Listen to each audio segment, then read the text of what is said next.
The number 3 code is what we call wisdom and wise counsel. Ecclesiastes chapter 7 verse 10 to 12. Let me explain what this means. Somebody said to me, Pastor, you are very lucky. You started business from the phone with that 1,000 naira, and now the business is worth billions. Glory be to God. You are a blessed man. You are a favorable man. I worked in that sector for 15 years before I started that business. I had the business at the tip of my finger. I could explain every process of that business to you before it was. So I studied. I looked at trends. I checked patterns.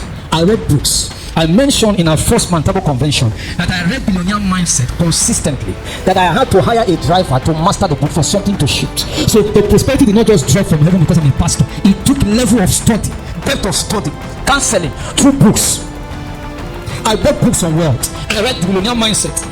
I read The Richest Man in Babylon. I read Think and Grow Rich. I read Poor Dad, Rich Dad. I read every article I could find on wealth. I started reading and reading and reading for 6 months. I buried myself in books that pertain to wealth creation, prosperity, how to run a company, systems and processes. The matter of the thing cracked. The third code is what we call wisdom and wise counsel. Ecclesiastes 7 verse 10. He said, do not say, why were the old days better than this? For is it not from wisdom that you ask about this?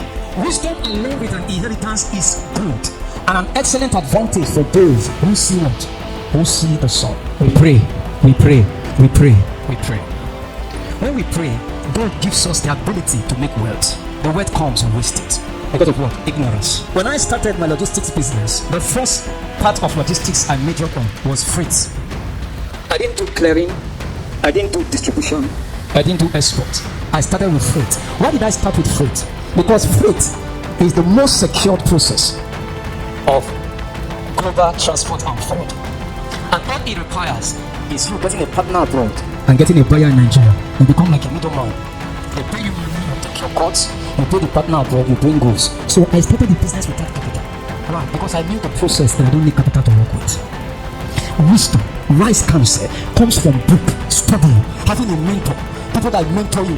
Some of us, we don't have any mentor.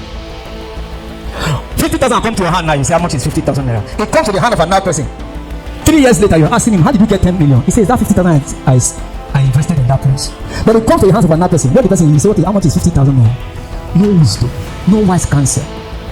The guy is ignorant. He thinks that prosperity comes only on prayer. That's why if you see a praying church without a teaching church, what do you see? You see godly people but are poor. If you see a teaching church without a praying church, you see rich people that are carnal. So the mixture, the church must be praying, a praying church and a teaching church. That's how you get healthy Christians that are rich and they have godly character.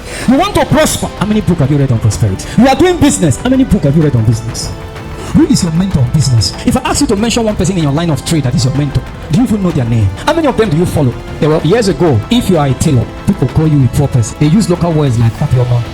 You see men in the 80s, they carry sewing machine on their shoulder.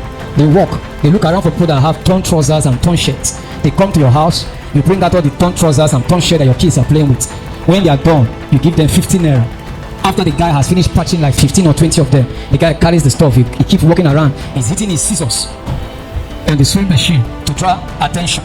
He walks around. Today, some people sew clothes for a group of club members. They buy a house in a good. Today, some people sew clothes for a particular group of persons for birthday and wedding. They buy cars of 60 million, 100 million, 120. What changed? Men got wise. They started understanding trends, patterns, systems. They started looking at the things that make. So they checked and said, what is the thing that will make money now? Why? Because the world is in cycle, the world is spirit. Everything changes. There was a time when gold trousers was real. We call it baggy. It's back now with another kind of design. Today now everybody is wearing shade of Akara, but there was a time when Akara was made for local people in the southwest. Old women knitting it. They only wear it in the village to go for parties or when they are doing dance. But today now some people sew Akara for 450,000 just to sew it. At the same time, they understand trends, they understand systems. It cannot come except through wise counsel, wisdom, studying, reading books, finding out who is the best in your field. What can you do to get there?